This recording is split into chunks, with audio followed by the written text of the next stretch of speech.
Bonjour à tous, bienvenue sur Reporter Citoyen. Ça faisait déjà un petit moment qu'on ne s'était plus vu. Voilà, je vous récupère un tout petit peu pour pouvoir partager une interview avec Isabelle Dis. Alors, pourquoi inviter Isabelle? Elle m'a parlé de son nouvel ouvrage et on s'est rendu compte qu'on avait exactement le même discours, c'est-à-dire vraiment de parler spiritualité de la même manière. Donc, je me suis dit qu'un petit échange entre femmes, ça pouvait être sympa, surtout que je n'ai pas énormément de femmes sur mon émission. Donc, bienvenue à Isabelle. Merci Anne, c'est trop sympa, c'est trop chouette. Je suis toute contente. Écoute, ravie de te recevoir sur l'émission. Moi Euh, aussi, je suis contente. on se connaît depuis un petit moment. Oui, Tu m'avais prévu un livre qui vient de sortir. oui. Et je me fais un plaisir de pouvoir le publiciter parce que c'est vraiment quelque chose qui, pour moi, apporte énormément d'espoir. Mhm. Donc, on va parler un tout petit peu de ton bouquin. Donc, c'est La part du ciel. Alors, tu Oui, vas la part peut-être, du ciel, oui. voilà. Alors, on va commencer par peut-être une petite vidéo en premier. On Oui, voulait démarrer avec cette partie de ce que tu avais mis dans ton livre. Comme ça, on comprend un peu le contexte. Ça va? oui, oui, tout à fait. J'ai commencé par entendre des pas dans l'escalier en pleine nuit. Ce qui est étrange, c'est que la première nuit, je suis réveillée d'un coup. Et c'est seulement alors que j'entends trois pas. Trois pas qui font grincer les vieilles marches de l'escalier de bois, trois pas qui grimpent et semblent mener directement à moi, couchée dans le lit. Ensuite et très vite, je sens qu'on me touche, d'un doigt posé sur ma hanche, avec précision. Mon réflexe est de dire tout haut, « Papa, c'est toi ?» Alors Isabelle, ben voilà, donc c'est une première expérience avec une expérience spirituelle où tu avais 25 ans. C'est Alors ça, tu oui. peux peut-être nous expliquer un peu comment ça Mais s'est oui, passé? le commencement, l'origine de tout ça, ben, j'avais 25 ans et mon ex-mari avait 23 ans. On était tout jeunes et on n'était absolument pas dans le spirituel ni dans le paranormal. Et en fait, tout a commencé par des bruits dans la vieille maison où on habitait tous les deux, des bruits dans l'escalier, des craquements. Et une nuit, j'ai entendu trois pas dans l'escalier, vraiment comme si on montait l'escalier et puis on m'a touché la hanche. Et ce qui est très étrange, c'était en pleine nuit et j'étais déjà pré-éveillée, on va dire. Et quand on m'a touché la hanche, j'ai fait papa, c'est toi? C'est venu tout seul. J'ai rien compris à ce qui se passait à ce moment-là. Je me suis rendormie au calme, on va dire, mais bon, déjà mise en éveil, on va dire, par rapport à tout ce qui allait venir derrière. Et donc la deuxième nuit, c'est une boîte à musique qui était bloquée depuis plusieurs jours avec le remontoir à stock qui redémarre toute seule vers 3-4 heures du matin et qui chante Love Story. Et donc, à ce moment-là, ben, on est réveillés tous les deux. Et il faut absolument aller fermer la boîte à musique pour que la musique s'arrête, alors qu'encore une fois, le remontoir était bloqué depuis pas mal de temps. Et c'est une boîte à musique que mon père m'avait offerte. Et la troisième nuit, ben, mon ex-mari, sans qu'on lui malaxe le bras, comme si on voulait qu'il écrive, il me dit, j'ai l'impression qu'on veut que j'écrive. Et il avait entendu parler d'écriture automatique quelques 2-3 jours avant, alors que c'était quelque chose de totalement inconnu, de nouveau pour lui comme pour moi. Et donc, à partir de là, en pleine nuit, parce qu'il n'arrive pas à dormir et moi non plus, il pose le bic et c'est mon père qui écrit « Isabelle, je t'aime ». Et ce sont ses premiers mots, j'en ai encore des frissons, ce sont ses premiers mots et c'est le début d'un changement total de perception du monde pour nous deux, avec la difficulté, une fois qu'on a ouvert cette porte, que mon père a ouvert cette porte, de savoir ben, qu'est-ce qui se présente qui nous parle en fait, parce qu'évidemment, de l'autre côté, il n'y a pas que mon père, il y a plein d'entités de toutes sortes. Mon père, lui, parle d'amour, il dit qu'il est venu demander pardon, réparer, qu'il voudrait demander pardon à sa femme, à son fils, à moi aussi, bien sûr, à sa maman, parce qu'en fait, il a mis fin à ses jours en 1985. Et au moment où tout ça se passe, on est en 1996. Et donc nous voilà, mon ex-mari et moi, passés de foyer en foyer avec mon père qui demande pardon par écriture automatique, sachant que personne dans notre entourage n'était là-dedans. Donc c'est une vraie expérience incroyable. Et en plus, ben, des dons sont survenus surtout pour mon ex-mari qui a commencé à avoir des dons de voyance, des dons de médium et qui a commencé à soigner. Moi aussi, évidemment, j'étais à l'écoute de mon intuition, j'ai ressenti des choses fortes aussi. Et encore aujourd'hui, d'ailleurs, quand je ne demande rien, parfois, simplement parce que je suis ouverte, parce que je suis en train d'écrire mon journal, ben, mon papa passe et me dit tout son amour et toute la lumière qu'il veut m'envoyer. Donc, c'est vraiment un changement de vie incroyable, mais aussi, c'est la preuve qu'il y a quelque chose après, que notre âme survit à la mort du corps, elle est là avant, elle est là après, et que, comment dire, ce passage sur Terre n'est bien qu'un passage, le temps d'une incarnation et d'arriver à, comment dire, à incarner l'amour que nous sommes, parce que voilà, nous venons tous d'une source lumineuse qu'on appellera comme on voudra, que ce soit Dieu ou autre, et qui s'expérimente sur Terre. Et donc nous revenons, pour moi, d'après ce que j'ai perçu, de vie en vie, réexpérimenter l'expérience Terre, avec chaque fois un nouvel avatar. Je parle bien d'avatar dans mon livre. On prend un corps, on l'investit et on expérimente avec, ce qui permet de prendre aussi cette vie comme un jeu, avec moins de, comment dire, en retirant du drame. Et voilà, donc ça c'est le début du commencement. Et donc mon premier livre est sorti, Le Porteur de Lumière, en 2005, où je raconte cette histoire. Et le deuxième livre, 20 ans après, La Part de Ciel, raconte un peu tout ce que j'ai appris pendant tout ce temps, de 1996 à 2025, tout ce que j'ai expérimenté, dont l'enfant intérieur, comment dire, le fait que nous soyons connectés.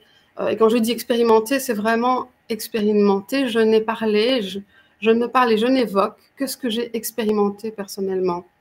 Et aussi, c'est le résumé de 10 ans d'écriture sur ma page Isabelle 10 ans de messages que je reçois par inspiration.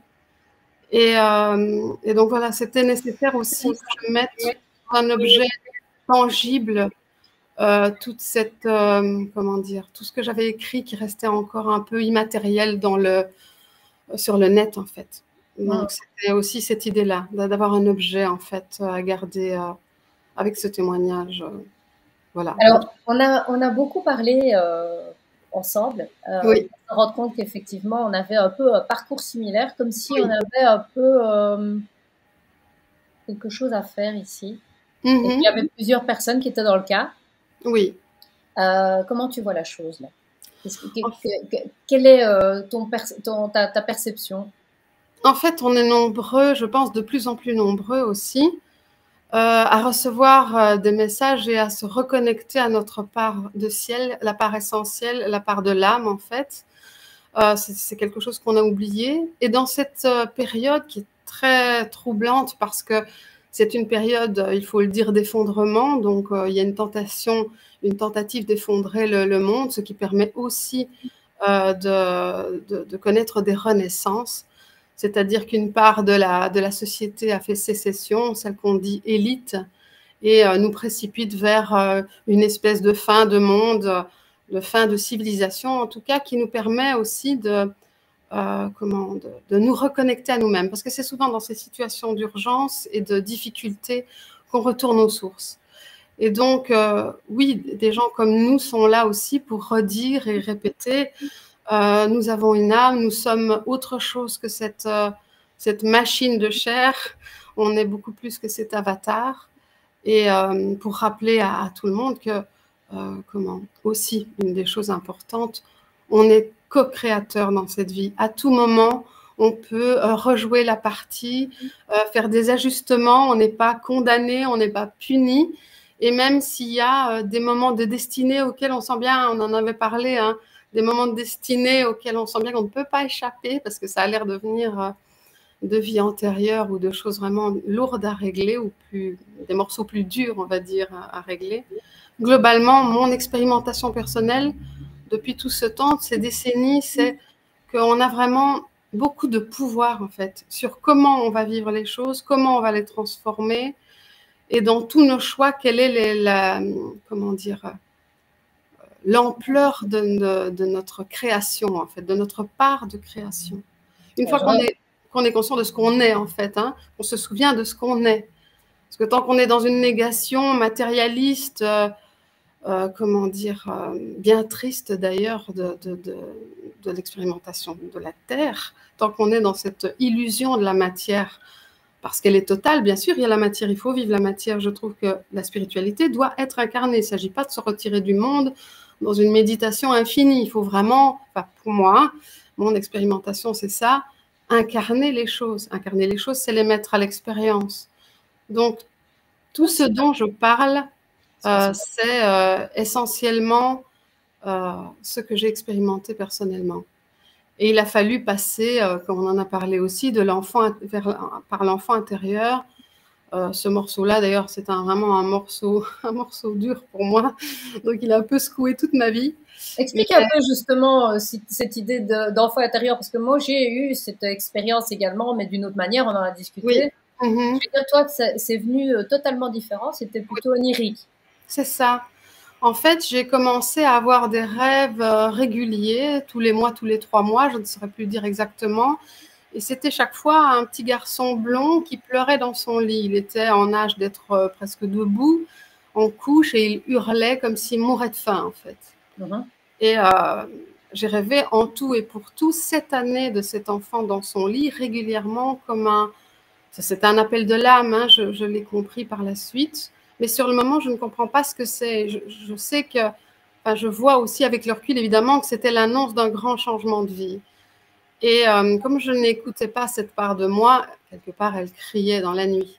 Mais tant que je n'ai pas rencontré la personne qui va me donner la clé de l'enfant intérieur de Jung, je ne sais pas à quoi j'ai affaire.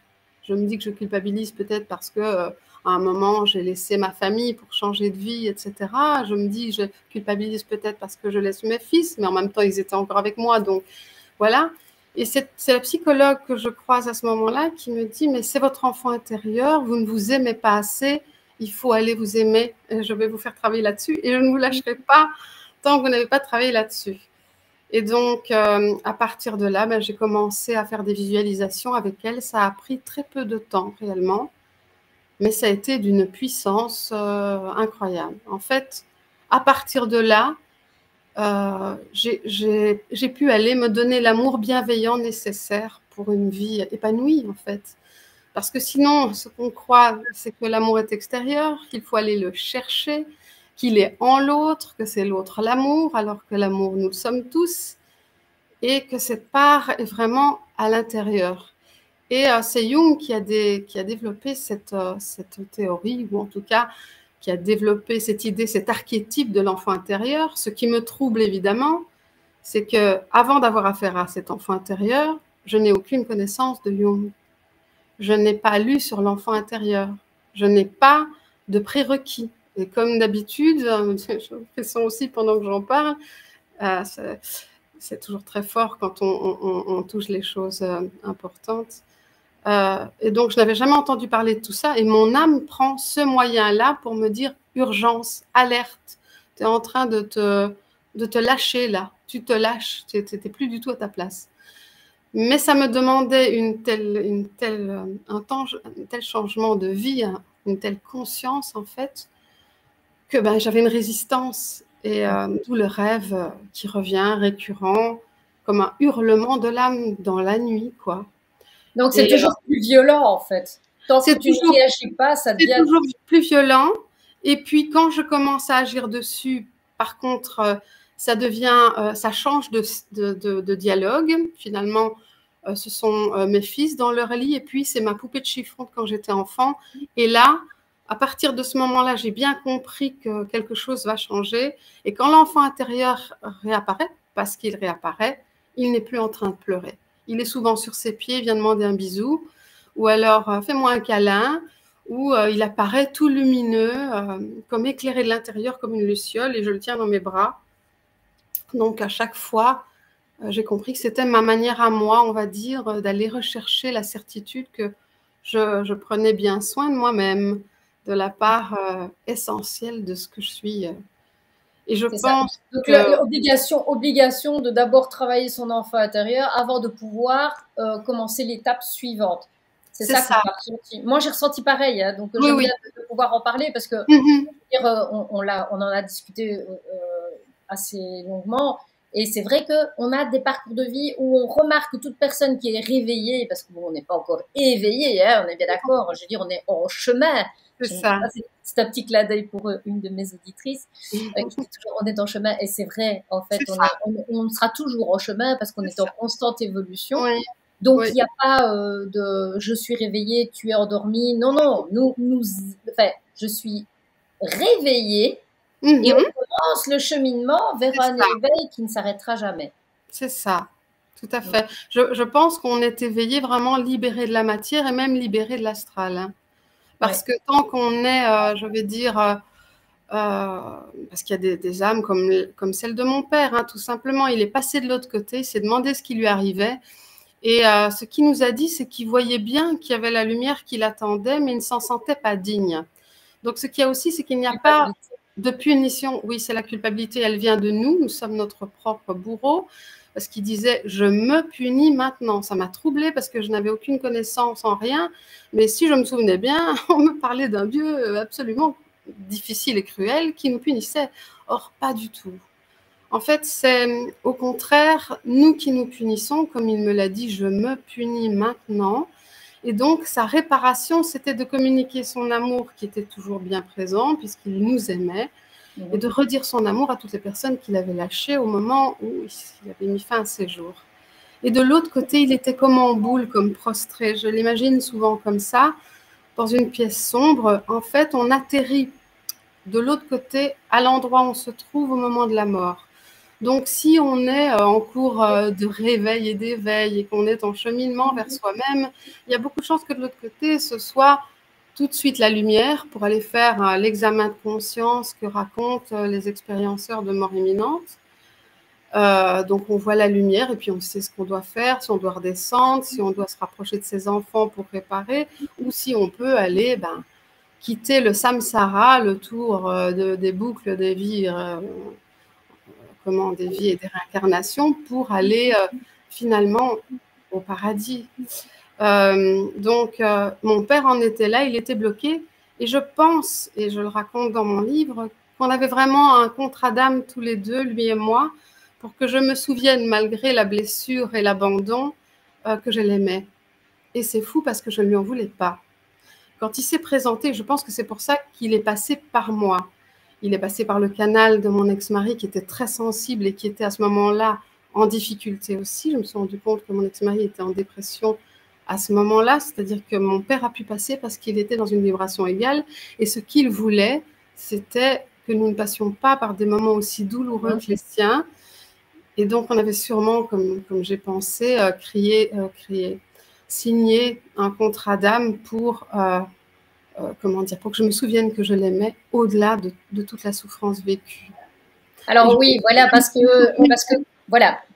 le fait de perdre un être cher dans ce cadre-là, et en plus, bon, nous, on a vécu la même chose, c'est ça qui est un peu magique, hein, parce qu'on s'est oui, quand on perd un être cher qui décide de se donner la mort, il y a cette colère en nous qui est très présente, qui peut avoir une influence sur tout le restant de nos jours. Et si nous ne recevons pas cette part d'amour qui nous a été enlevée, eh bien, on est amené à vivre des situations, évidemment, qui sont pour nous prouver qu'il faut qu'on s'aime. Et que, en fait, on ne doit pas aller chercher la part extérieure, mais qu'on doit récupérer sa part intérieure. c'est ça.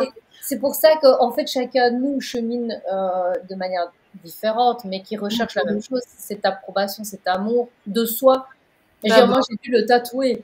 Hein, j'ai tatoué amour et respect pour être sûre de ne jamais oublier de me donner du respect, de l'amour, parce que C'est ça. au départ, je pensais que c'était le respect, mais non, l'amour, ça englobe tout. C'est L'amour, ça. c'est au-delà de tout. Ça, Mhm. Mais c'est l'amour, en fait, parce que, bien sûr, il y a plein d'amour et on l'expérimente sous plein de formes. Parce qu'il y a l'amour maternel, il y a l'amour du couple, il y a l'amour il y a l'amitié, il y a l'amour universel, il y a l'amour inconditionnel. Et on parle de cet amour-là, en fait. L'amour sans condition fait une fille qui perd son père à 15 ans, qui voit sa mère en pleine dépression, puisque c'est vraiment ce qui est arrivé. J'avais peur qu'elle fasse comme lui. J'ai vécu dans cette peur pendant des années, de la retrouver elle aussi pendue, en fait. Tout ça n'était rien à côté de l'amour que je lui portais à lui, mais que je lui portais à elle aussi, bien sûr, hein, dans le soutien que j'avais pour sa souffrance. D'ailleurs, j'oubliais la mienne parce que je pensais à elle, et j'avais vraiment peur qu'elle lâche, en fait. Et et c'est bien d'amour universel qu'il s'agit, c'est-à-dire inconditionnel. Sans condition, je t'aime. Sans condition, je m'aime aussi. C'est-à-dire, je serai mon propre soutien, quelle que soit la difficulté que je vais traverser maintenant, même si je tombe, même si je faillis. Je dois aller me récupérer, je dois aller me prendre dans les bras et me dire je t'aime. Et donc, les exercices d'ailleurs de l'enfant intérieur étaient là-dessus. C'était aller me prendre dans les bras, dans des moments difficiles de mon enfance, où personne n'avait pu m'aider. Et donc, ce moment de solitude profonde, je devais aller en tant qu'adulte chercher l'enfant intérieur. Et ce qui m'a troublée, c'est qu'à partir du moment où j'ai dit oui à l'exercice, et il a fallu un peu de temps, je résistais vraiment beaucoup, à partir du moment où j'ai dit oui à l'exercice, l'enfant intérieur a couru dans mes bras. J'ai couru dans mes propres bras, en fait. L'enfant est venu se réfugier, comme s'il n'attendait que ça, comme si seulement maintenant, mais tant mieux, t'es là, merci. Et à partir de là, encore une fois, le réel a pris un autre visage. Et c'est ça qui est très étrange, je t'avais expliqué cette idée du projecteur qu'on aurait à l'intérieur de nous. Enfin, moi, je trouve que c'est une image assez puissante. Tout ce qui est nettoyé ici se projette en lumière dehors et on voit apparaître devant soi tout ce qu'on a transformé, tout ce qu'on a travaillé, tout ce sur quoi on a mis de la conscience, en fait. Mais de la même façon, quand on n'a rien travaillé, quand on est dans ces douleurs et tous ces traumas, on envoie tout ça dehors. Et je ne vous dis pas la violence de ce qui peut apparaître à ce moment-là. D'où l'importance, effectivement, de travailler sur soi, parce que quand tu travailles justement ta personnalité intérieure, tu changes le regard que tu as sur ce qui va se passer. Alors, même si les choses ne changent pas nécessairement, enfin, si, en fait, c'est pas les choses qui changent, c'est ton regard que tu vas avoir dessus qui va permettre que ça prenne une autre tournure, parce que tu deviens, en fait, toi, le créateur de ton film. C'est ça. Le producteur, le scénariste. Voilà, on est le projet, on est tout. Et c'est ça qui est très beau, c'est cette idée de responsabilité et de création permanente. Tant qu'il n'y a pas de condamnation, et là je reprends le titre de mon premier livre, Le porteur de lumière, c'est Lucifer, l'ange déchu. Mon père me donne ce titre par écriture automatique, c'est d'une puissance folle. Toi, tu ne connaissais pas. Mais je ne savais pas, non, parce que dans mon ignorance, je ne savais même pas ce qu'il était en train de m'écrire. Et ce qu'il veut me dire, c'est qu'il n'y a pas de damnation éternelle. Il n'y a pas de punition divine. En fait, nous nous punissons, et la première punition que nous nous infligeons, c'est de ne pas vouloir aller voir dedans. Les gens ont peur du dedans. Or, c'est dedans que se trouve tout. Dedans, c'est quoi? C'est la part la plus pure. C'est l'âme qui fait tout ce qu'elle peut pour essayer d'irradier le corps. Et comme on disait, d'ailleurs, parfois, elle irradie tellement bien qu'elle arrive à freiner le vieillissement, qu'elle arrive à faire que quelqu'un ait une aura si belle qu'on se dit, purée, cette personne-là, elle est trop géniale, j'adore communiquer avec. Et à l'inverse, quelqu'un qui ne rayonne pas et qui s'éteint, ponctionne l'énergie, prend l'énergie et peut devenir, sans le vouloir, vraiment un puits, un gouffre à énergie. Donc en fait, on est tout le temps en interaction, on est tout le temps créateur. Et comme le dit Jung aussi, je ne me souviens plus de la phrase exacte, mais il dit que tout ce qu'on ne va pas aller soigner dedans va apparaître dehors et on l'appellera destin. C'est exactement ça. Et les destins les karmas les plus lourds sont ceux qui viennent évidemment des vies passées et qu'on doit vraiment transformer par la conscience dans cette vie-ci. Bon, certains, encore une fois, on pourra agir dessus parce qu'on est tout le temps co-créateur. Et certains, il y aura des morceaux durs où on sentira bien que là, par contre, on passe dans un nœud d'une aiguille. Voilà, ça se densifie. Et donc, et c'est souvent dû, oui, à des moments plus durs. Moi, il y a une prise de conscience que j'ai par rapport à ça.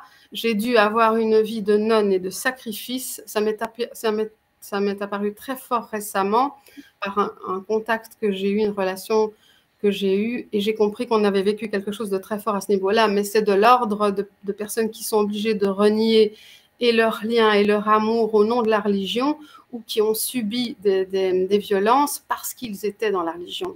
Et moi, je sens à certains moments, et je dois faire très attention à ne pas me sacrifier par amour. Et donc, tout mon travail d'aller m'aimer moi-même, avec bienveillance bien sûr, pas d'une façon égotique, mais d'aller m'aimer moi-même, c'était la certitude que je n'allais plus me sacrifier au nom de quoi que ce soit, au nom de l'amour, certes, mais c'est bien pour ça que ça doit partir de l'amour que nous avons pour nous, c'est pour d'abord penser, exactement, tu sais, comme dans les avions, là on te dit toujours c'est comme ça, quand les 2 masques tombent, tu le prends d'abord, après tu le donnes à l'enfant, parce que de toute façon, tu auras le temps de mourir avant de le donner à l'enfant.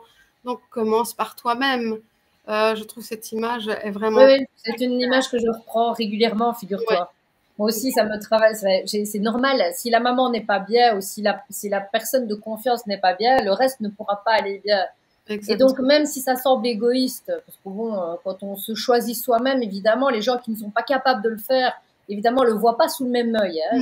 Donc, tu es amené à recevoir des reproches ou des critiques qui, fort heureusement, quand tu apprends à t'aimer, tu sais que ça ne t'est pas adressé. Comme je dis, moi, je renvoie à l'autre une blessure qu'il a. Puisqu'à partir du moment où il vient me dire, écoute, Anne, je ne peux pas accepter comment tu te comportes vis-à-vis d'un tel ou d'un tel, je veux dire, c'est ta peur, ça. Ça, tu es en train d'exprimer une peur en toi et tu la reflètes sur moi. Mais moi, au final, j'ai pas les mêmes peurs que toi. Donc, toi, tu es en train de te tracasser pour quelque chose que moi, je ne sais même pas. Et on aurait ce problème aussi vis-à-vis des enfants. Donc, je veux dire, on a vécu un passé peut-être compliqué et on aurait tendance à vouloir, nous, essayer de préserver et de réparer quelque chose qu'on a vécu. Et en fait, je me suis rendu compte par l'expérience également que c'était pas nécessaire et que si mon enfant devait vivre certaines choses, de toute manière, il les vivra. Alors, si c'est pas de cette manière-là, on n'y échappe pas. Voilà. Et puis, ce qu'il y a de merveilleux dans tout ça aussi, c'est que on prend la responsabilité de ce qui nous arrive, mais on est contraint de lâcher la responsabilité sur tout ce qui arrive aux autres. C'est-à-dire que à partir du moment, comme tu disais, les enfants, on n'a pas la clé. Ils vivent ce qu'ils ont à vivre. Ils ont eu l'amour, ils ont eu le cadre, ils ont encore l'amour et le cadre. On est là, ils le savent. Mais la seule chose qu'on peut faire, c'est les laisser expérimenter, en fait. Et moi, ma difficulté, comme tu dis, on a tendance à vouloir tellement, on a galéré, ça a été très dur. Moi, le fait d'avoir peur que ma mère meure, j'avais peur que tout le monde meure autour de moi. Et donc, il y avait cette idée qu'il fallait que je surprotège, que je surcouve. Alors, je n'ai pas encore été trop loin, en tout cas avec mes enfants, je ne pense pas que je les ai couvés. J'ai voulu les laisser libres d'être eux-mêmes. Donc ça, j'ai évité. Mais par contre, dans mes relations à l'homme, j'avais peur d'une disparition. Et donc, il y avait quelque chose de, je mettais l'amour dehors. Et c'était toujours cette idée qu'il fallait d'abord que j'aille me le donner. Mais à partir du moment où on comprend ça, que ça part de nous et que tout le reste ne fait que miroir, parce que l'univers nous donne ce merveilleux cadeau de faire miroir pour dire regarde où ça cloche. La dernière fois que j'ai vécu quelque chose de compliqué, je me suis dit c'est quoi encore la leçon? Qu'est-ce que j'ai à comprendre de ça? Et je te dis la dernière leçon. Le regard n'est pas le même. Le regard n'est pas le même. Je ne subis plus. Je suis responsable. Alors qu'il se passe quelque chose. Voilà, exactement. La responsabilité. Voilà. Ça me parle de Cartman et de commencer dans la responsabilité pour être créateur de son avenir. C'est vraiment là la clé. Et dans ma dernière leçon, je vais dire, dans mon dernier défi, c'était vraiment de ne plus me sacrifier. Alors que j'avais travaillé sur l'enfant intérieur, mais c'est en cours, c'est des choses qui sont en cours toute la vie. Il y a des leçons comme le pardon, on dépose quelque chose et puis ça roule, mais bon, ça prend le temps qu'il faut. Et le temps intérieur n'est pas le temps. Déjà, le temps et l'espace n'existant qu'ici, dans ce plan de conscience. Je veux dire, tout ce qui est en progrès dans un temps infini et impossible à mesurer. Donc, l'enfant intérieur, c'est en cours, je l'ai encore vu et je me suis dit, allez, encore, on veut se sacrifier par amour. Non, non, je ne veux pas me sacrifier par amour. Le nom, c'est pas ça, aimer. Le mot, le nom, bien sûr, le non est un mot qu'on a oublié et qui est indispensable. Pouvoir dire non est une preuve d'amour de soi. Je veux dire, et ce n'est pas d'égoïsme, c'est juste que je peux pas te donner si je n'ai pas. Donc, je stoppe. Oui. Non, là, tu atteins à mon intégrité. Il faut penser à cette bulle qu'on a, cette bulle d'énergie, et que si l'autre vient te ponctionner dans ton énergie, tu ne pourras pas donner ad vitam aeternam. C'est ça. Le premier amour, quelque part, c'est l'ego qui le donne. Parce qu'en fait, s'il n'est pas, comme je t'avais dit, hein, l'image de l'énorme chevalier qui protège l'enfant, et l'enfant n'est pas entendu, et donc le chevalier devient énorme et tellement protecteur que l'ego est surdimensionné. La plupart des gens qui ont énormément souffert sont dans un mode de protection terrible. Et en fait, c'est seulement quand on équilibre l'ego qu'il arrive à faire son taf, c'est-à-dire il te protège et il mettra la limite du non face à l'enfant intérieur pour le protéger. Mais à ce moment-là, c'est l'âme qui rayonne, c'est l'amour qui rayonne, d'abord l'amour de soi, bien entendu, et puis le fait que les choses s'équilibrent à ce moment-là, c'est quelque chose qu'on se doit. Et l'ego est un bien nécessaire. C'est un des outils de l'incarnation. Pour moi, il y a le corps. Hein, on rentre dans ce scaphandre, dans cet avatar lourd et qui est dense. Il y a l'instinct, toutes les parts animales qui font qu'on va essayer de survivre, et même ça peut parfois être incroyable ce qu'on est capable de faire juste pour survivre. Et puis l'ego qui nous met à l'abri, qui est censé nous protéger. S'il n'est pas déformé, il est parfait. Et puis le mental, qui est le filtre qui nous permet de faire passer l'âme. Et c'est cette part-là qu'on nettoie quand on va travailler avec un psy, quand on va faire tout ce qu'on peut faire pour rendre accessible notre part lumineuse. C'est nettoyer le filtre de l'ego qui est encrassé par toutes nos peurs. La plupart du temps, c'est la peur qui est problématique. Elle se cache. L'inverse de l'amour. Oui, voilà, tout à fait. Et donc, elle se cache dans plein de replis. Elle est parfois très sourde et comment dire... moi, ça m'est arrivé de la débusquer vraiment, de me rendre compte, ah oui, elle était là, ah d'accord. Et à partir du moment où la peur était débusquée, que ce soit une angoisse ou un moment où on devient on n'arrive plus à se faire confiance, où on sent qu'on est en insécurité, il y a une peur qui nous traverse à ce moment-là. Il suffit de mettre l'attention dessus, se dire est-ce que ce serait pas cette peur-là, et elle s'évanouit.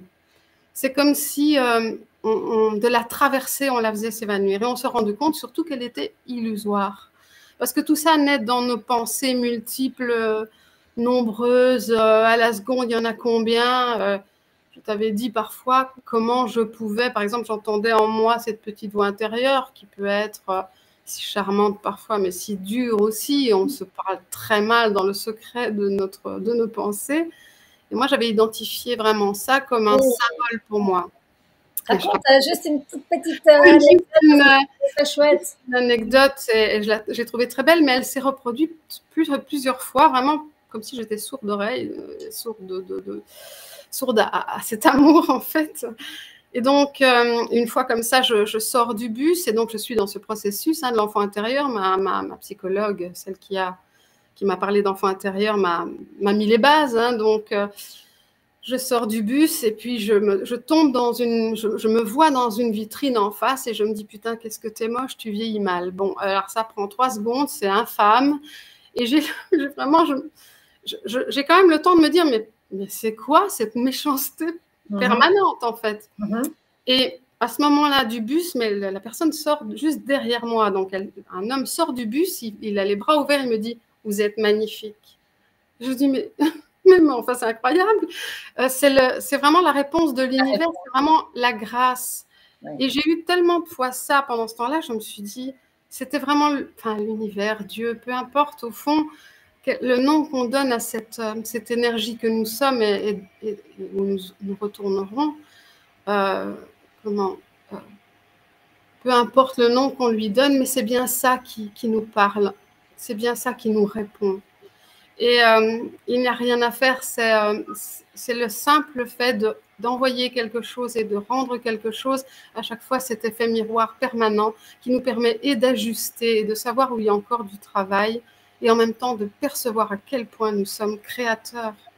C'est un truc de fou. J'ai même fait on m'a dit une fois, toi, tu souris jamais, tu tournes tout le temps la tronche, on a peur de venir te voir et de venir te trouver. Ah bon? Oui, et ça date d'il y a 10 ans. Donc, ça te donne l'ampleur de l'exercice. Je me suis dit, je vais sourire par défaut. Comme ça, les gens comprendront que je souris, en fait, dedans. Et je l'ai fait. Mais alors, du coup, j'invitais un sourire qui vient vraiment des tripes et je pouvais avoir des réactions étonnantes où je me disais, bah, tiens, du coup, bah, les gens me sourient facilement dans la rue. Ou, Bien sûr. j'ai des interactions super sympas, tellement faciles. Et d'ailleurs, l'aboutissement a eu lieu quelques années après où je travaille dans les bureaux où je suis pour le moment et il y a une personne avec qui je travaille depuis un petit temps qui me dit, mais toi, c'est incroyable, hein, tu souris tout le temps, tu es tout le temps de bonne humeur. C'est incroyable, je ne comprends pas. Et En en sachant fait, quand même que tu travailles dans un domaine social où tu te retrouves face à des cas de précarité. oui, où c'est pas toujours évident au niveau des énergies, au niveau des personnes en souffrance qui arrivent en face de moi. Mais donc, en fait, le fait d'avoir compris la puissance du sourire m'a permis de l'utiliser. Ça n'est pas compliqué, en fait. Tu vois ce que je veux dire? À partir du moment où on perçoit la puissance du sourire, le fait qu'on est créateur, le fait que le monde fait miroir, qu'il y a des signes, qu'il y a des synchronicités, qu'à partir du moment où on se met en mouvement, l'univers de nouveau nous donne des clés, comme le petit poussé qui met des cailloux blancs sur le chemin, quoi. Regarde, c'est par là. Moi, quand j'ai demandé des signes, je les ai eus et ils étaient impressionnants. Je vais peut-être raconter juste l'histoire du bus, mais Vas-y. en fait, j'étais en train de changer de vie et je me dis, là, qu'est-ce que je suis en train de faire? Je suis en train de tout balader, je suis en train de quitter ma famille, de quitter ma maison. Et est-ce que je suis pas en train de faire une grosse bêtise, quoi? Et je me dis, il me faut un signe. Donc, je vais aller voir pour un appartement, voir si je dois déménager. Et donc, je vais aller visiter un appartement et je vais voir comment ça va résonner dans la journée. Je vais juste observer la journée. Et donc, je prends le bus et, parce que je suis tout le temps en bus, ce qui me permet d'avoir plein de signes. Je sais que quand on est en voiture, on a plein de signes aussi parce qu'on démarre la radio et elle fait plein de Moi, c'est signes. ce que je fais. Je coupe la radio, j'ai des signes. Voilà, c'est ça. Donc, je sais que les signes, ils viennent partout. En bus, c'est amusant aussi. Et donc, j'arrive dans Liège et je ne suis pas du tout au bon endroit. Je ne sais pas ce que j'ai foutu. Je suis à l'autre bout de la ville et je me dis, dans 5 minutes, je dois être à l'autre bout de la ville. Qu'est-ce que je fais? Ça veut dire quoi? C'est ça le signe? Enfin bon, je me dis, bref, je vais vers un chauffeur de bus qui est là et je lui dis, moi, je dois aller de l'autre côté. Quel bus je dois prendre? Ah, mais je vous connais, vous qui me fait, vous preniez le bus vers Gras-Soleil, machin. Je me souviens même plus de lui. Mais lui, il se souvient de moi et du coup, ça crée le lien est là déjà, en fait. C'est ça qui est troublant. Et alors, il me dit, bah, vous savez quoi? Je retourne au dépôt, je vous dépose. Ah, cool. Le mec, je monte dans le bus, on était deux, il m'a déposé comme un taxi. J'étais à l'heure au rendez-vous. J'ai compris que je devais bien tout quitter. Sur ce moment-là, il y a eu d'autres signes, évidemment, mais ce moment-là était puissant et un peu après, j'ai eu le coup de fil de mon grand-fils qui me disait, il y a un appartement qui se débloque juste à côté de chez mon frère et voilà. Et voilà, la vie a basculé. Mais j'avais besoin et j'ai demandé plusieurs fois des confirmations parce que quand on fait des grands changements de vie, on a besoin de voir que quelque part, d'avoir des confirmations. Et alors, ce n'est pas tellement qu'on les voit, c'est qu'elles apparaissent. Moi, j'ai déjà eu des chiffres au sol carrément, où c'était des jeux d'enfants qui avaient été jetés au sol, mais c'était quand même 2 et 6, c'est-à-dire 26, le chiffre du 26 janvier, du contact avec mon père. Donc, voilà, il y a des moments, il y a des choses qui arrivent, on ne peut pas dire que ça tombe comme ça et que ça tombe de nulle part, et de toute façon, c'est la personne qui demande le signe qui le reçoit. Ben oui, bien sûr. Et généralement, voilà, généralement, il est indiscutable, il nous touche tellement, parfois ça nous flanque le frisson, on se dit, purée, j'ai ma réponse. Et voilà, et une fois qu'on a compris cette interaction magique avec l'univers, avec la lumière, avec Dieu, avec notre âme, peu importe, tout ça, de toute façon, est la même chose. Une fois qu'on a compris ça, on expérimente la vie plus comme un jeu. On attire d'autres personnes. Il y a plein de gens qui sont partis, il y a plein de gens qui sont arrivés, il y en a encore d'autres qui vont venir. Je veux dire, c'est vraiment magique, en fait. Et ça me correspond bien dans le sens où, enfant, j'avais vraiment du mal à entrer dans ce monde où je me disais, c'est quoi cette planète où je suis tombée? C'est quoi toute cette violence? Enfin, je pense qu'on est quelques-uns très sensibles, surtout, à se demander sur quelle planète on est tombé, si on me demande même si on ne s'est pas trompé de planète, hein, comme le Petit Prince quand il atterrit sur la Terre, tout simplement. Mais comment ça permet d'être en lien, de rester en lien avec l'invisible et d'ajuster, je dirais, en permanence. Parce que franchement, chaque fois qu'il m'arrive quelque chose, maintenant je me dis, ça me dit quoi en fait? Qu'est-ce que ça me raconte? Et ça m'a aiguillée quand même bien jusqu'ici. La seule chose qui est très difficile à faire, je trouve, c'est à vraiment lâcher, faire totalement confiance. On a des moments où on resserre comment on se referme un peu, on veut de nouveau contrôler, on veut de nouveau que tout soit clair, ne pas laisser quelque part faire le flot de la vie. Et ces moments-là sont les plus compliqués parce qu'alors on peut forcément ou tomber malade ou voilà, selon le degré de surdité où nous en sommes rendus, l'univers va mettre le paquet pour nous ramener à l'essentiel en fait. Oui. Mais c'est en fait ce que je remarque, c'est que si tu te focalises sur un manque, sur une peur, si tu te focalises, c'est pas la même chose que de la traverser. Hein, je veux dire, oui, tout à fait. Oui. Tu fais en fait comme ça cogne. Je veux dire, ça, donc évidemment que tu vas te retrouver avec des exemples concrets dans ta vie qui vont te prouver que tu as raison d'avoir peur. Maintenant, si tu vis les choses, et bon, tu connais ma situation aussi, hein, je veux dire, on est, je veux dire, tu connais les choses, tu sais comment ça fonctionne. Si tu abordes les choses de manière sereine, en sachant déjà que c'est OK. C'est OK, c'est une expérience, c'est pas qu'une expérience, parce que moi, là, c'est un petit message pour une de mes auditrices aussi qui me disait qu'une expérience, tu sais, quand tu vis quelque chose de catastrophique, c'est pas qu'une expérience. Et elle a raison, c'est une expérience. Et on peut la vivre de manière catastrophique ou on peut la vivre de manière un petit peu plus sereine. Tout ça, ça dépend de comment on va aborder et comment on va se projeter, je veux dire, dans ce qui se passe. Moi, je suis à l'heure actuelle dans ce, comme tu disais, ce flow. Vraiment, on est bien ballotté et je pense qu'on va énormément être bien ballotté parce qu'en fait, les énergies, et je pense que c'est même physique, hein, on est en train de monter vibratoirement parce que la Terre monte vibratoirement, je veux dire, les fréquences de Schumann montent vibratoirement, on monte les ondes de 5G et donc si on monte les ondes, ça veut dire que nos cellules, tout ce qui est nos noyaux, etc., sont en train de tourner beaucoup plus vite. Et c'est très compliqué parce que tout ce qu'on envoie, qu'on projette, revient beaucoup plus vite. Oui, c'est ça. Ça, on a observé. J'écoute souvent François Breton, que j'ai d'ailleurs, j'avais appris à méditer avec lui. C'est un formateur français qui est bien sympathique et très humble. Et il dit en fait qu'avant, pour avoir le retour de karma, il fallait parfois attendre quelques vies. Mais ici, on a l'immédiateté parfois. On prend une décision le samedi et le mercredi, on a déjà le karma qui... En bien et en mal, hein. Je veux dire, mais oui, parce qu'en fait, de nouveau, on est appelé à plus de conscience. Donc, on doit voir dans cette vie-ci, et on vit d'ailleurs très longtemps aussi pour permettre tout cet exercice de prendre sa place, on a le temps de voir arriver quelque part le retour pour le comprendre aussi. Qu'est-ce que j'ai fait? Parce qu'il y a ce qu'on fait, il y a ce qu'on dit, il y a ce qu'on pense dans le secret de son cœur, il y a les intentions qu'on pose et sur les gens et sur les choses et sur les événements. Et ça, ce qu'il y a de bien aussi, c'est de voir passer ces pensées. De la même façon que je voyais passer les pensées qui tuent.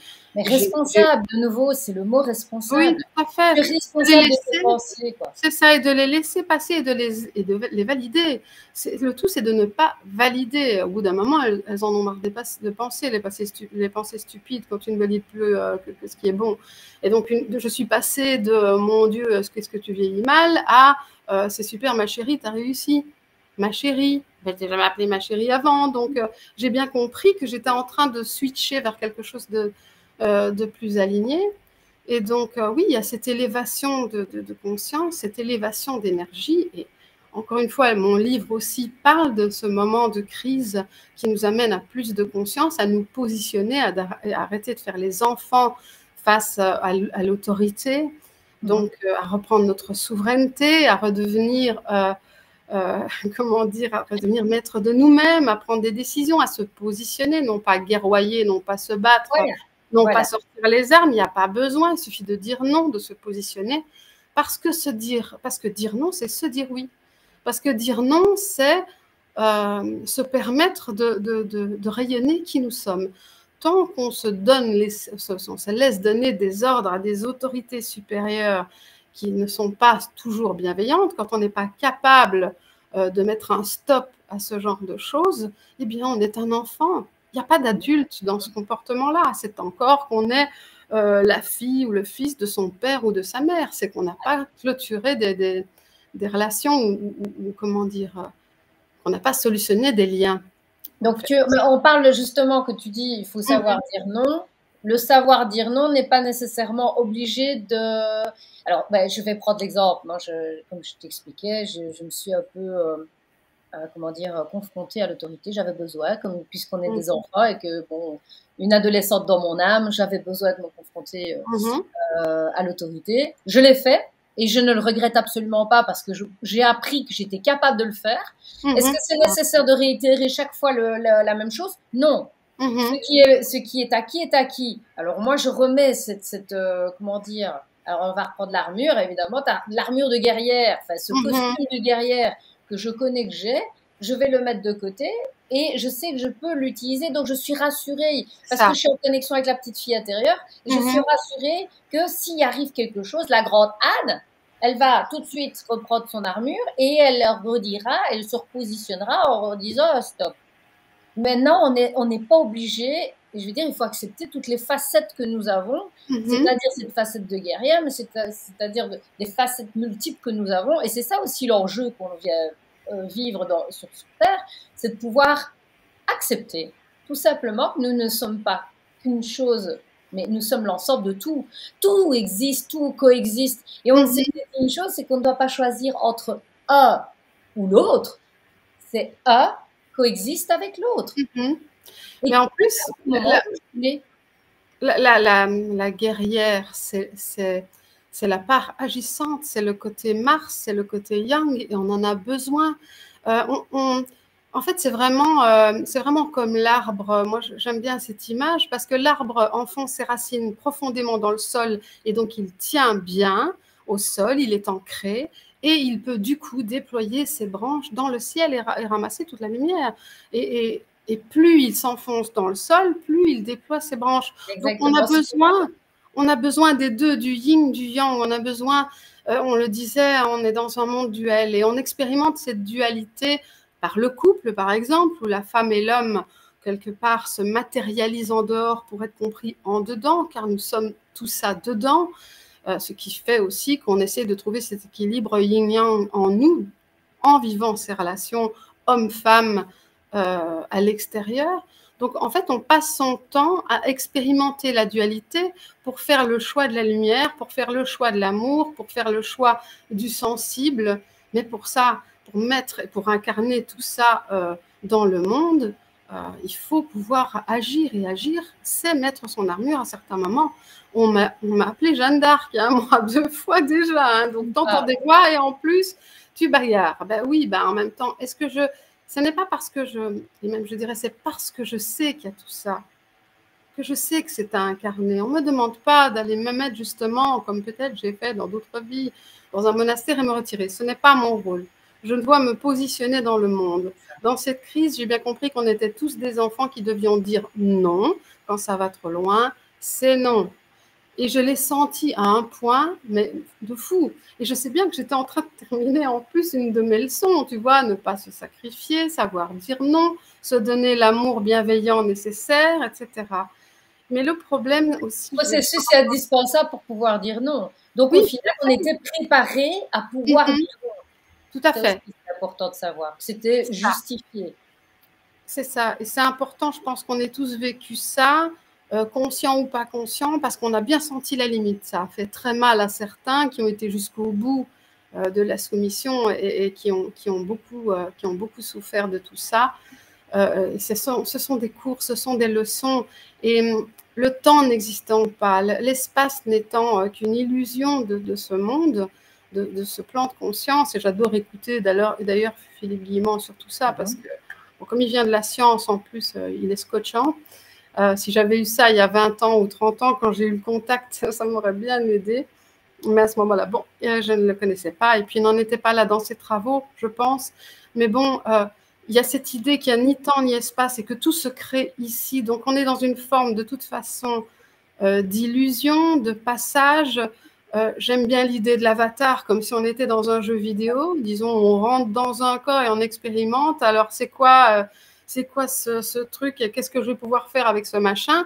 Et le temps qu'on rentre dedans, on arrive tout bébé, on est très conscient, on n'est pas encore connecté à ce monde, on se demande où on est.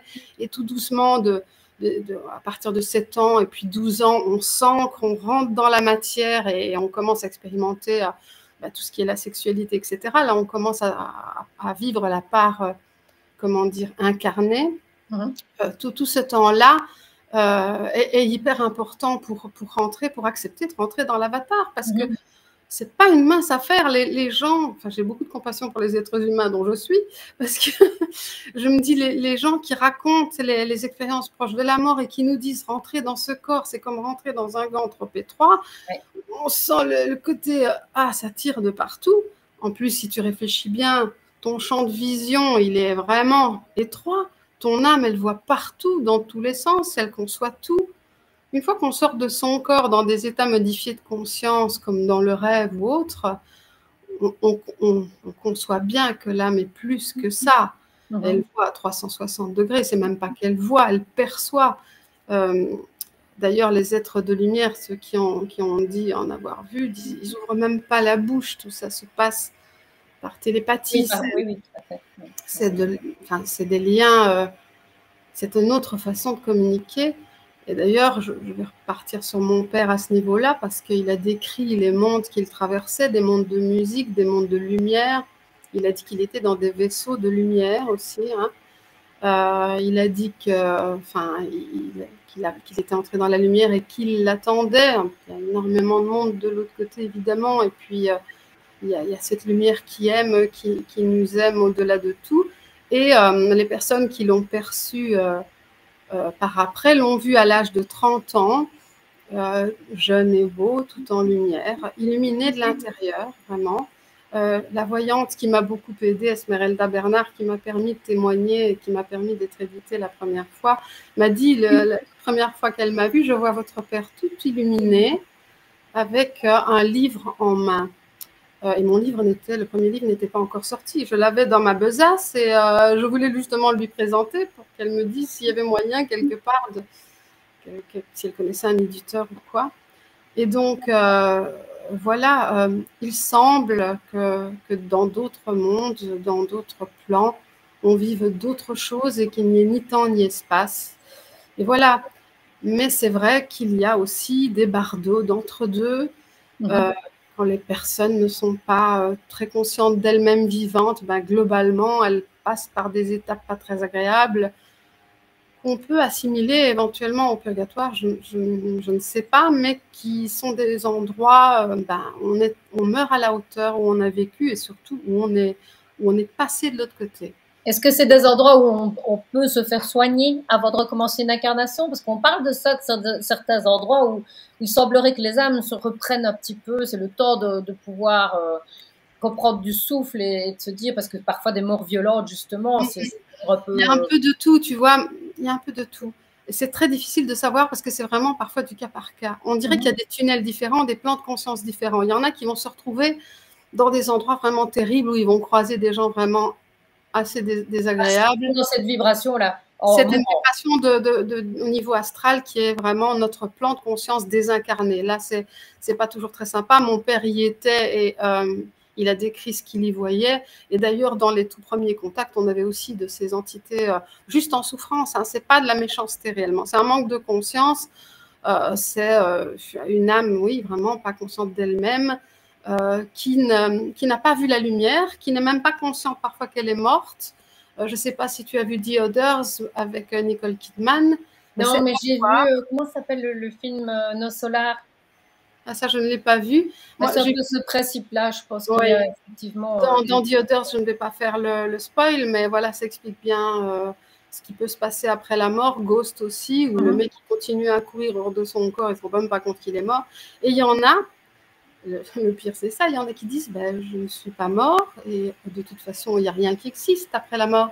Et ils sont après la mort.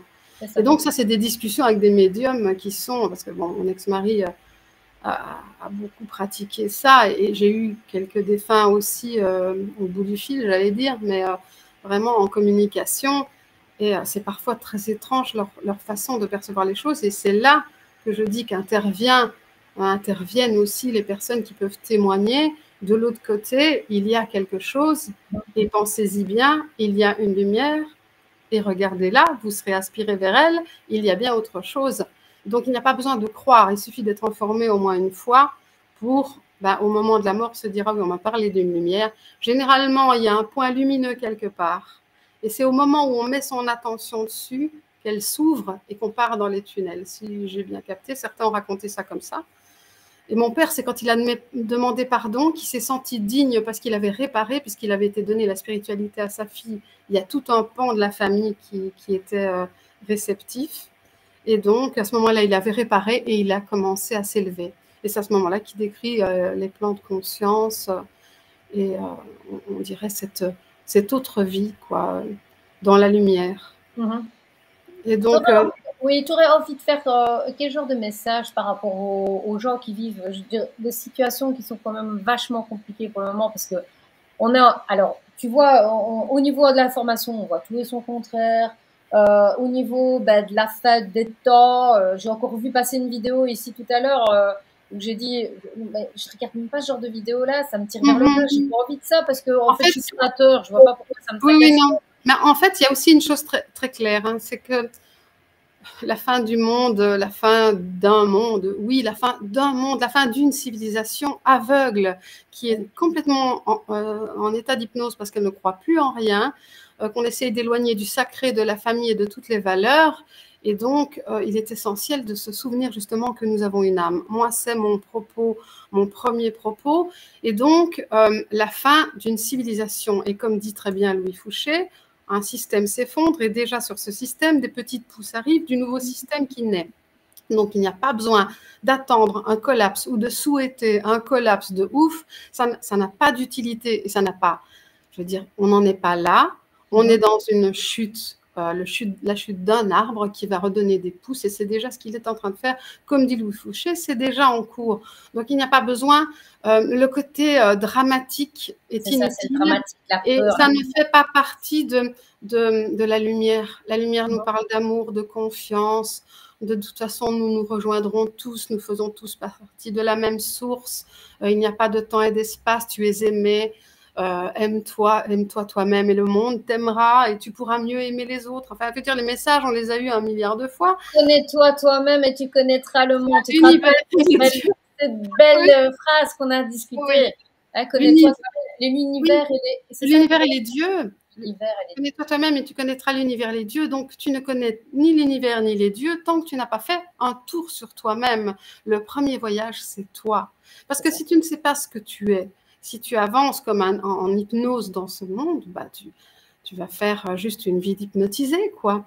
Et donc, l'essentiel, c'est surtout de se réveiller et oui, de ne pas dramatiser. Parce que l'apocalypse, c'est la révélation. Ce n'est pas, c'est la fin d'un aveuglement. Merci, on est en train de tout nous dévoiler. Alors évidemment, c'est pas toujours sympa parce qu'on sortir du déni, c'est très douloureux. Hein, il faut quand même avouer.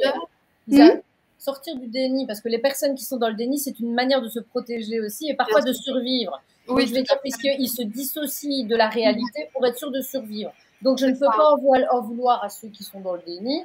Alors, malheureusement, parfois, ils nous attaquent et bon, j'ai juste envie de leur dire, écoutez, on ne tire pas sur une plante pour qu'elle pousse, donc on va laisser ça là.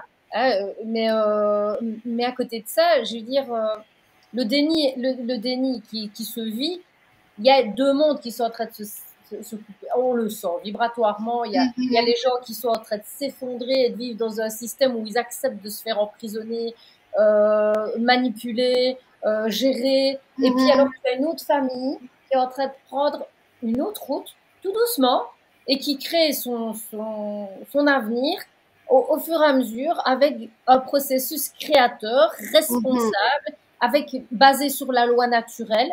et qui n'est plus basé sur des lois humaines corrompues comme on le voit à l'heure actuelle. On a décidé en fait de se séparer de ce mécanisme pourri. Oui. Mais en fait, c'est une mise en autonomie. C'est une, comment dire, on quitte on quitte le père gouvernement pour devenir son propre père. On quitte le père, le papa, la maman, pour devenir son propre parent protecteur. Et le problème du mot égoïste, c'est qu'il a dévoyé l'ego en faisant quelque chose de négatif. L'ego est une protection. Je dirais que l'hypertrophie de l'ego est un problème. L'ego n'en est pas un. Donc, on a besoin de cet outil pour avancer. On a besoin d'apprendre à se protéger pour se passer de toutes les protections factices que le monde peut nous offrir. Et en même temps, moi je te dis, j'essaye de trouver ma place, de créer mon monde dans le monde, en fait. Je n'essaye pas, je me dis bien, on peut tous, il y a bien l'idée de faire sa part de ciel chacun, parce que la part de ciel, c'est la part du ciel que tu vois, elle est limitée, le ciel est immense, mais c'est ta part à toi, c'est la part que tu dois faire. C'est un rôle à jouer. Tu dois faire, voilà. Ta part de ciel, c'est ta part d'âme, c'est ta part la plus belle, c'est celle qui peut être illuminée par la lumière du soleil, donc il y a bien cette idée-là aussi. Et donc, voilà, c'est important, oui, dans ce moment de conscience, et il sert à ça, de s'émanciper de toutes les autorités, non pas pour devenir un adolescent attardé qui pousse des cris à tout bout de champ, même si on passe des moments d'adolescence, parce que ça fait partie du processus, donc on a des moments de révolte et c'est très sain, mais je veux dire, pour devenir un adulte, pour enfin prendre en charge la responsabilité de ce qui nous arrive. Non, ce qui nous arrive, nous ne sommes pas totalement étrangers à ce qui nous arrive.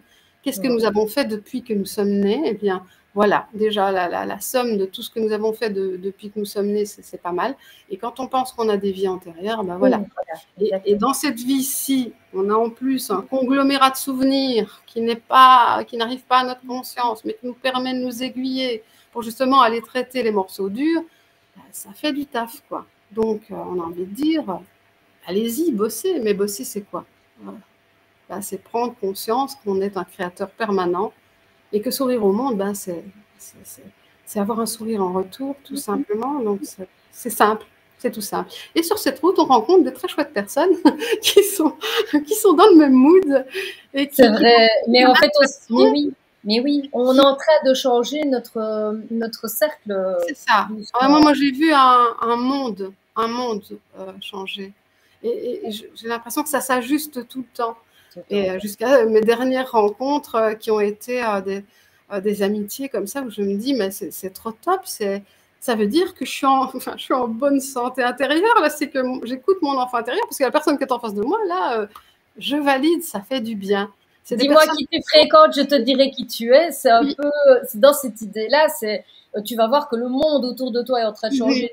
Tu fréquentes des gens qui sont dans une autre énergie, puisqu'en fait, c'est vibratoire. Vu que tu ne vibres plus au même niveau, alors il n'y a pas de jugement, on est bien d'accord, puisque nous sommes tous des très vieilles âmes et que nous sommes tous des très jeunes âmes, on n'en a rien à faire.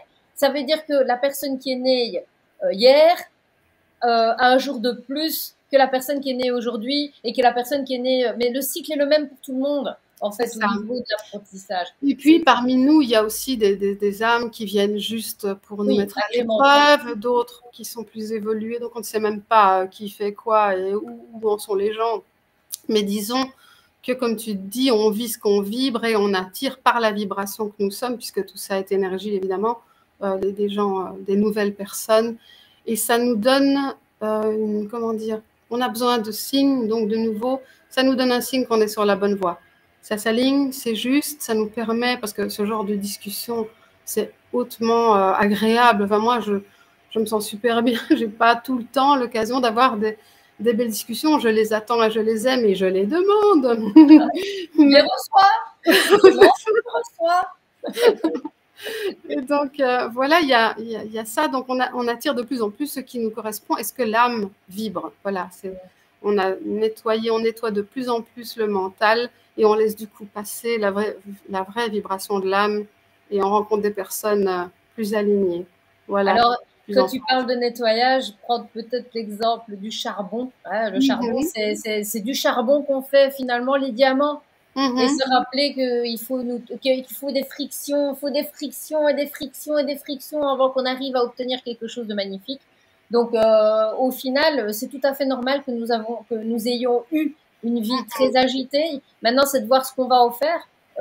Est-ce qu'on reste dans l'idée de culpabilité ou de je suis une victime, je reste dans mon marasme, alors je me plais. Il y en a là, qui se complaisent là-dedans parce qu'en fait, ils se sentent pas capables de se prendre en charge. C'est Mais, ça. mais je répète très souvent, hein, on doit sauter de l'avion pour que le parachute s'ouvre. Mhm. Il n'y a pas le En, choix. en plus, victime, on perd tout pouvoir, puisque le pouvoir est déplacé sur l'autre, on attend quelque chose de l'autre. Tandis que si on se dit qu'est-ce qui a fait que j'ai provoqué cette situation, qu'est-ce qui est blessé en moi, qui attire ce genre de comportement, ben, on peut aller réajuster, retravailler sur soi. Il y a bien l'idée d'aller travailler le filtre du mental, d'aller nettoyer, d'aller mettre de l'intention, de l'attention et de la conscience à l'intérieur. Une fois que ça est fait, normalement, on y retourne presque automatiquement dès qu'on voit que ça part dans un sens qu'on ne comprend pas ou qui nous paraît un peu bizarre vu ce qui est on trace jusque-là. Eh bien, c'est encore un cours, c'est encore une leçon et on est là pour ça. Et comme tu dis, il faut des frictions. On n'apprend pas dans le calme et dans le silence. Hein. Non, non. On apprend dans le brouhaha du monde. Voilà, et mon livre, c'était vraiment cette idée-là, c'était de rendre comme un condensé de tout ce que j'ai écrit depuis 10 ans, de tout ce que j'ai expérimenté, pour expliquer, voilà, j'ai quelques clés que j'ai comprises sur la route, il y a plusieurs choses que je peux faire, qu'on peut faire pour mettre les choses en place, et je voulais faire comment dire, un récapitulatif de tout ça. Et c'est vraiment l'idée de rappeler d'abord que nous sommes une âme et que nous avons la possibilité de tout changer à tout moment et qu'on est, comment dire, on est créateur. Donc voilà. Ben écoute, Isa, on va arrêter là aujourd'hui, mais ça n'est pas dit que je ne te redemanderai pas de revenir, parce que je pense que les conversations comme ça qui tirent vers le haut sont nécessaires. Nous avons des auditeurs qui sont malmenés. Moi, Oui. je reçois beaucoup de messages de gens qui sont en souffrance parce qu'ils Mhm. sont dans une période de changement et qui s'y retrouvent pas et Oui. qu'il faut leur dire on a vécu la même chose. Et Mhm. peut-être toi aussi bien moi, je le vis encore de temps en temps, des choses qui sont mais complètement hallucinantes, mais à la fois Mhm. mais tellement magiques. C'est Parce que ça. en fait, plus on vibre haut, évidemment, plus on attire parfois l'ombre. Je dis, si la lumière est bien Claire. lumineuse, ça attire les moustiques, hein, ça attire les moustiques. C'est Donc, je clair. vais dire, ça s'écrase sur soi, mais ça Oui. n'a plus l'influence que ça a. Mhm. Peut-être la toute petite bougie qui était toute faible, s'il y a une mouche qui vient se jeter dessus, c'est fini. Ok? Oui, Nous, tout à on est fait. une grande lumière. On vient Mhm. des lumières qui resplendissent. Et je vais dire, reprendre aussi cette phrase qui dit, c'est à travers nos blessures, c'est à travers nos fractures, c'est à travers nos déchirures que cette lumière doit passer. Elle passera, elle sera visible dans ces blessures-là. Donc les personnes les plus, et c'est là que je veux vraiment donner cette confiance aux gens qui nous écoutent, c'est que c'est pas grave que vous ayez des moments qui soient difficiles. C'est pas grave parce que vous êtes en train d'être façonné. C'est douloureux, c'est inconfortable. Et pourtant, vous allez devenir vraiment des piliers de lumière, des Mhm. piliers de lumière comme et en fait, ce n'est qu'une illusion qu'on soit séparés. On est ensemble, Mhm. C'est on est ça. là quoi qu'il Et arrive. en plus, comment on passe par la souffrance comme une mort pour une renaissance. Donc, on est parfois Des contraint petites morts. à des morts, oui, vraiment La ponctuelles. carte du tarot de la mort, c'est quoi? C'est la renaissance, c'est C'est ça. obligé. Mhm. C'est un cycle. Comme je dis, il y a ce cycle qui va dissoudre et le cycle qui va faire émerger. Dans la nature, c'est pareil. Je dis l'humus crée la germination. C'est Donc ça. c'est un mal nécessaire. Les Parfois, saisons même nous si c'est expliquent, oui. inconfortable. Les saisons nous Voilà. expliquent qu'on est obligé de passer en hiver pour un printemps, il n'y a rien à faire. Il faut perdre toute cette petite feuille pour qu'on puisse voir émerger les nouveaux bourgeons. Ça, C'est c'est ça. nécessaire. Et il Mhm. faut vider ses poches pour pouvoir accumuler du nouveau. Donc, Mhm. c'est le vide qui va amener l'abondance. Donc, à un moment donné, il faut faire un tri dans ce qu'on a. Mhm. On le dit en feng shui, il faut de temps en temps faire un grand ménage. Eh ben oui, dans votre vie, parfois, il y a un grand ménage. On perd des êtres aimés, on se sépare, on perd son emploi, on est dans des situations qui sont complètement... et vous vous dites, mais qu'est-ce que c'est que cette tempête là? Mais les tempêtes, elles viennent pas que pour détruire, elles viennent Mhm. pas que pour nettoyer. C'est C'est la ça. grande razzia. Et c'est comme si on avait un tableau et qu'on efface. Et maintenant, on peut réécrire une nouvelle histoire. Oui, tout à fait. Tout à fait. Merci Isabelle. On C'est va à toi. remettre ton livre, donc on peut le retrouver évidemment sur... Il est sur Amazon, site d'Amazon, la Fnac. Il est sur le site de l'éditeur aussi. D'accord. Voilà, donc c'est Edilivre. Edilivre, oui. Edilivre. Pour ceux qui ont besoin d'un éditeur facile, c'est ça? Oui, c'est ça. C'est-à-dire qu'en fait, j'ai cherché un éditeur. L'ancien éditeur n'était pas intéressé par mon deuxième livre. J'ai cherché un éditeur classique. Et puis, je me suis dit, je vais passer par j'ai édité un livre entre-temps qui était passé par là. Et je me suis dit, je vais arrêter d'attendre l'approbation de qui que ce soit. Ça aussi, c'est important. Et donc, j'ai été vers cette forme d'auto-édition, même si n'est pas, la participation n'est pas énorme. Hein. Mais je me suis dit, il faut que ce livre existe. Alors, je vais arrêter de tergiverser. Et alors, le premier est toujours disponible? Donc, en fait, il est plus disponible qu'en occasion. De temps en temps, sur Amazon, il y en a un qui circule. D'accord. Mais il est épuisé depuis très longtemps, en fait. Ok, peut-être une possibilité d'une nouvelle réédition, qui sait? Ça va peut-être donner l'envie, hein, qui sait. Hein. Alors, on peut te retrouver également sur ta page Facebook, La Part du Ciel, ou alors Isabelle 10. C'est ça. Et en fait, tous les jours, il y a un texte qui sort, un texte soutenant, spirituel, de développement personnel, philosophique, enfin. Et ça fait 10 ans que je fais ça. Et donc, si vous abonnez, vous avez tous les jours un petit message sympathique pour passer la journée avec de meilleures énergies. Voilà. En tout cas, je tiens à te remercier, Isabelle, pour, pour ta présence et pour cet échange qui, pour moi, est hyper enrichissant. Oui, pour moi aussi.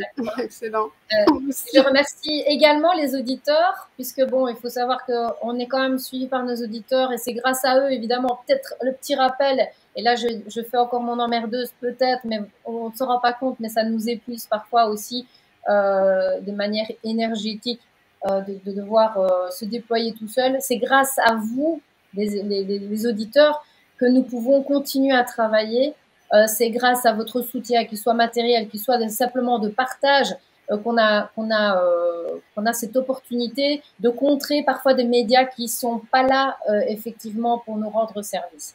Donc voilà, je tiens à vous remercier et à très vite sur Reporter Citoyen. Vous savez que vous pouvez nous retrouver sur YouTube, sur Facebook, sur TikTok. Alors un peu moins pour le moment sur TikTok, on a un peu pris de la distance, mais ça va revenir dès que les vacances se clôturent. On reprendra les bonnes habitudes et on pourra continuer à partager à gauche et à droite. Sur ces bonnes paroles, je vous fais des énormes bisous. Encore merci Isabelle. Bisous Anne, merci. Bisous, bisous. Bisous. Yeah.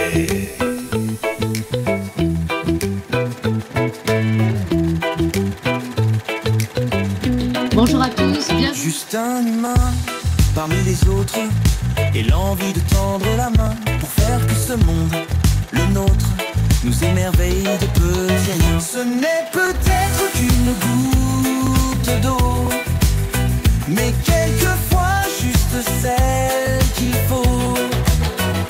Que renaisse une lumière divine sur tous les sentiers anonymes.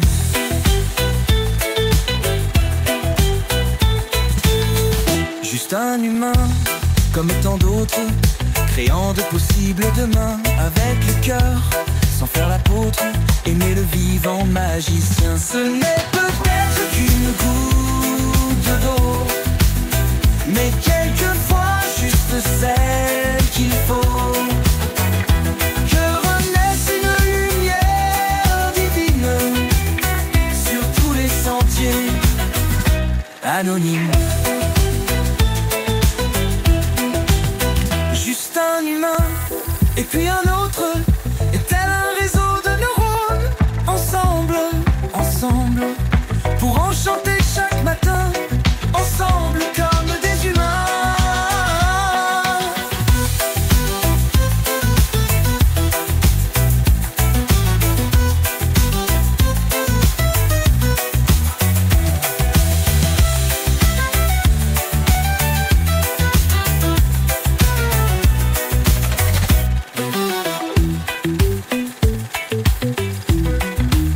Juste un humain, et puis un autre, et tel un réseau de neurones.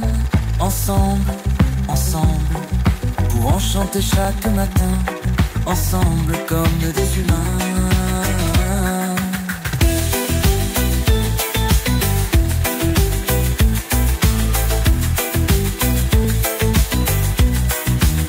Ce n'est peut-être qu'une goutte d'eau, mais quelquefois juste celle qu'il faut. Que renaisse une lumière divine sur tous les sentiers anonymes.